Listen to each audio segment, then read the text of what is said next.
Welcome to Math Zone African Motives. In this tutorial, we will be diving into Module 2, the relationship between linear and angular motion. Our goal today is to understand the connection between motion in a straight line, which we call linear motion, and motion in a circle, or angular motion. By the end of this video, you will be able to calculate various quantities related to circular motion, like velocity, acceleration, and displacement, and see how they are all connected. We begin with section 2.21, circumferential velocity. Circumferential velocity is the linear speed of a point moving along a circular path. Imagine a point P on the edge of a spinning wheel.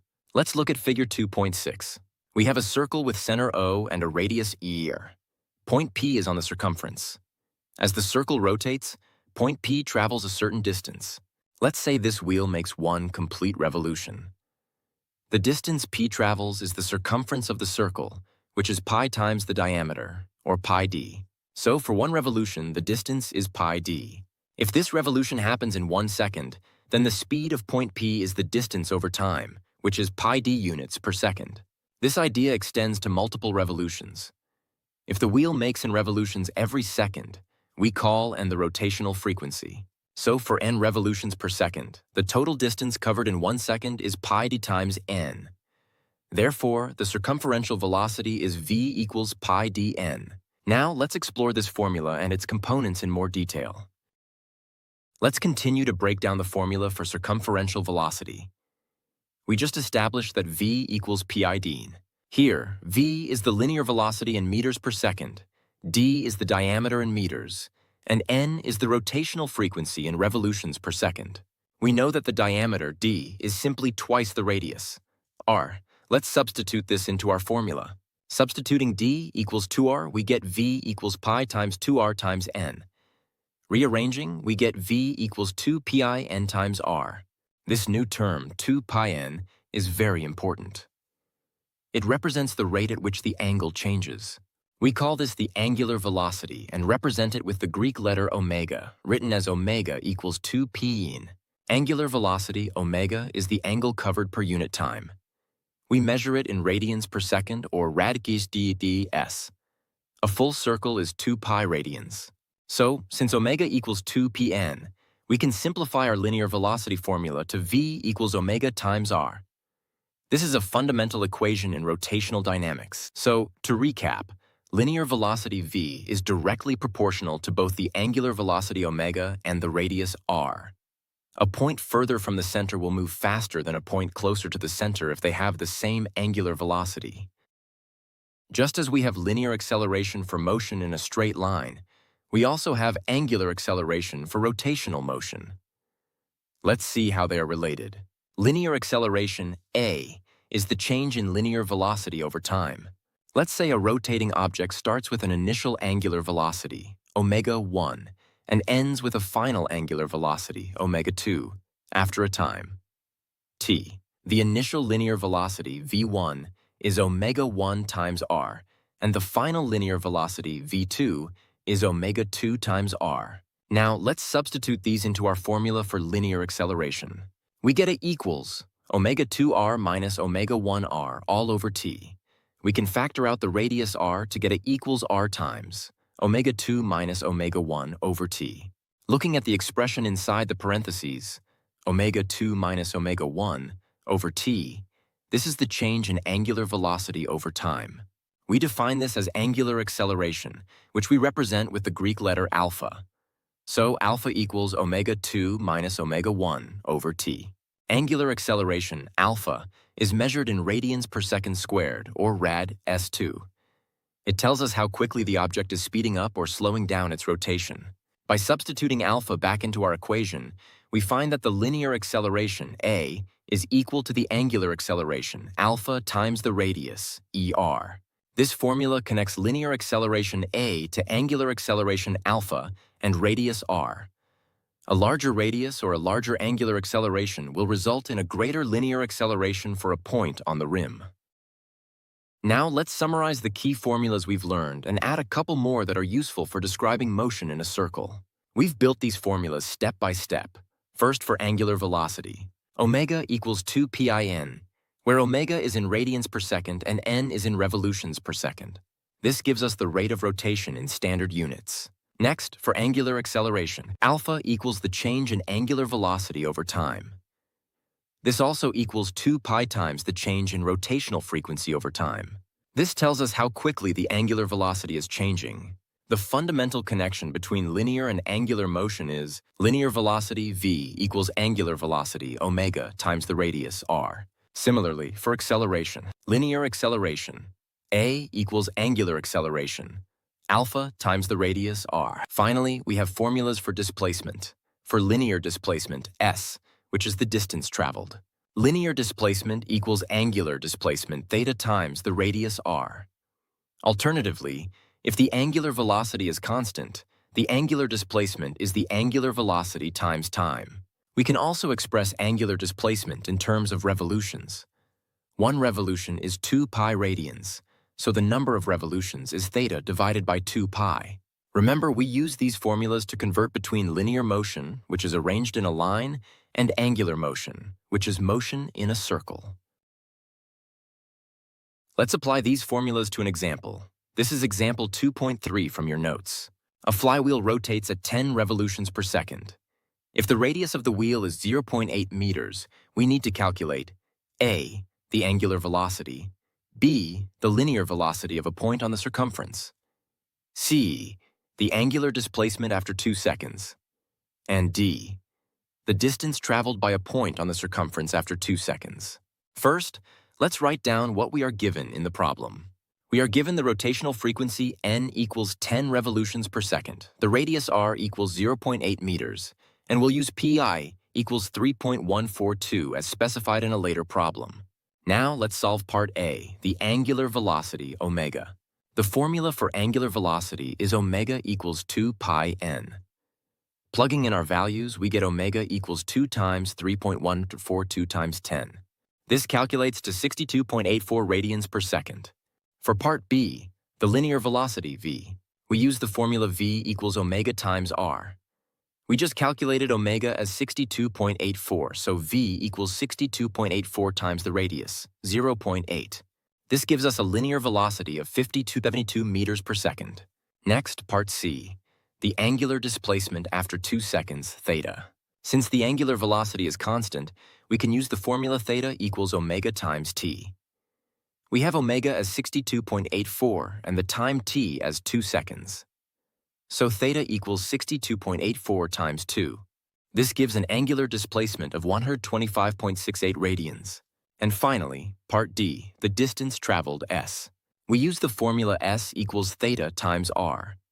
Our calculated theta is 125.68 radians, and the radius r is 0.8 meters. So s equals 125.68 times 0.8. This calculates to a distance of 100.544 meters. And that completes our first example. Now let's tackle a more complex problem, example 2.4. The question is, a wheel with a diameter of 1.2 meters accelerates from 1 revolution per second to 30 revolutions per second in 3 seconds. We need to calculate 7 different quantities. Let's first list our given information. The problem states to use pi equals 3.142. We have a diameter d of 1.2 meters, which means the radius r is half of that, 0.6 meters. The initial rotational frequency n1 is 1 on rs. The final frequency n2 is 30 rs, and the time t for this change is 3 seconds. It's always a good idea to convert rotational frequency into angular velocity right away, as most of our formulas use omega. Initial angular velocity, omega 1, is 2 pi times n1. That's 2 times 3.142 times 1, which equals 6.284 radians per second. Final angular velocity, omega 2, is 2 pi times n2. That's 2 times 3.142 times 30, which equals 188.52 radians per second. Now that we have our given values and conversions, let's solve part A, the angular acceleration, alpha. The formula for angular acceleration is alpha equals the change in angular velocity over time, or omega 2 minus omega 1 over t. Plugging in our values, alpha equals 188.52 minus 6.284, all divided by 3. This gives us an angular acceleration of 60.745 radians per second squared. Notice the memo calculates it using rotational frequency, but the result is the same. For part B, the average angular velocity. This is just the average of the initial and final angular velocities. The average angular velocity, omega average, is omega 1 plus omega 2 divided by 2. That's 6.284 plus 188.52, all divided by 2. This gives us an average angular velocity of 97.402 radians per second. The memo uses a slightly different value because of rounding pi, but the process is correct. Part C, the linear velocity at 3 seconds. This is the linear velocity corresponding to the final angular velocity. We use the formula v equals omega 2 times r, so v equals 188.52 times the radius, 0.6. This gives a linear velocity of 113.112 meters per second. Part D, the linear acceleration. We use the connection we found earlier. Linear acceleration, a, equals angular acceleration, alpha, times the radius, r. We calculated alpha in part A. So A equals 60.745 times 0.6. This results in a linear acceleration of 36.4 meters per second squared. We're halfway there. Let's continue with part E, the angular displacement after 3 seconds theta. Since the wheel is accelerating, the angular velocity is not constant. Therefore, we cannot use theta equals omega t. Instead, we must use the formula for constant acceleration, which states that theta equals the average angular velocity times time. We calculated the average angular velocity in part B as 97.402 rads, and the time is 3 seconds. So theta equals 97.402 times 3.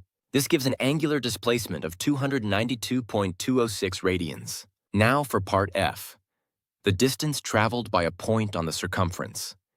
This is the linear displacement, s. We use the formula s equals theta times r. We've just found theta to be 292.206 radians, and the radius r is 0.6 meters. So s equals 292.206 times 0.6. This calculates to a distance of 175.324 meters.